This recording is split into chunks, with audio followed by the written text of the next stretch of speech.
If you cut me, you go see blood. And if you squeeze me, you go feel the love. We are one people under the sun. One nation under the law. What you have here today is a few members of the entertainment industry representing different sectors within the entertainment industry.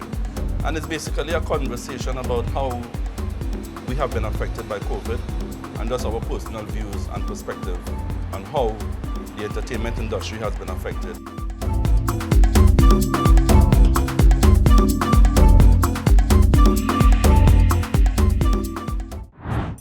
Yeah, this thing with this pandemic, what people didn't realize, arts and entertainment was hit the hardest.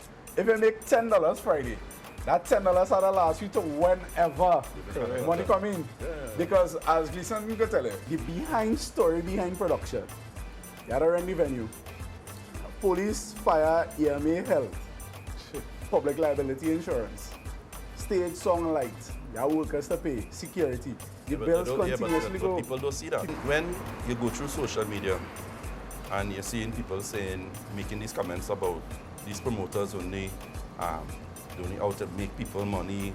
At the end of the day, this is us putting on a product that people want. The charges behind a production in Trinidad today, when you weigh it out, half the time a promoter doing break even, a DJ.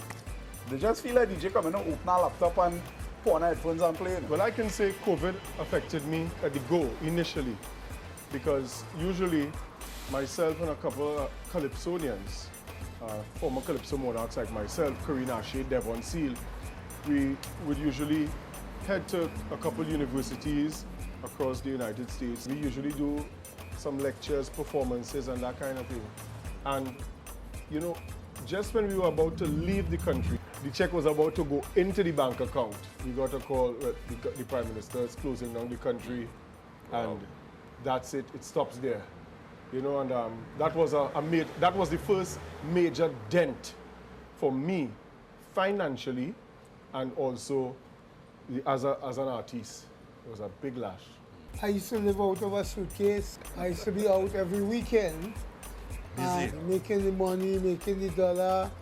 You know, through the COVID, I get an opportunity to file my fingernails some more, sit down with my girls, my daughters, know who is the big one, boyfriend. Just sit down with my son. I kind of watch COVID as a blessing with pros and cons. And what is important for us to learn from Miami Carnival, I saw how strict they were. They were adamant that you cannot pass this gate unless you have the PCR test. I think if we can get sponsors on board to do it, or the government on board to subsidize that cost here, because anywhere you go in America, you can get your PCR test for free. And a gas station. But gentlemen, I think we're missing something on how Trinidadians are cultured. I hear you when you say the culture, blacks.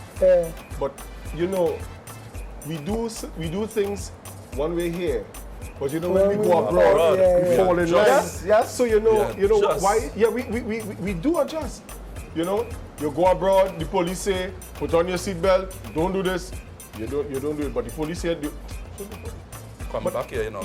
We have to. It's time to come out of that culture. It's time that we stop saying this culture and do what is right.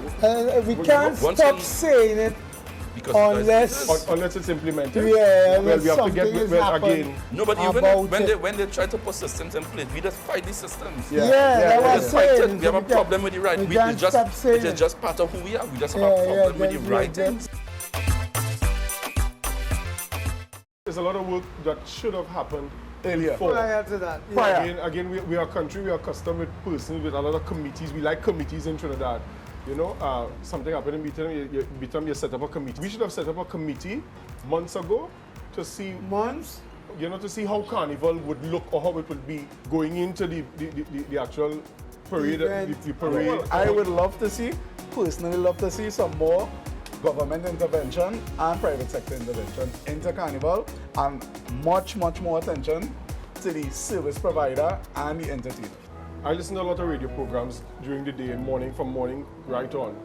And you hear persons calling into the radio stations when a lot of persons were so upset when the Prime Minister said that he's going to even have a carnival or there's even a thought of carnival. Some person was saying, this COVID is happening and you're thinking about carnival? Because you know why? They do not see carnival as important to them. With the entertainment industry, we should stop looking at it from a personal perspective and have buy-in overall. What I would like to see, a conversation that are carried on about carnival, especially in this COVID time, we should invite more artists. We have some artists out there that could contribute so much to the carnival. We can't hold this spot forever.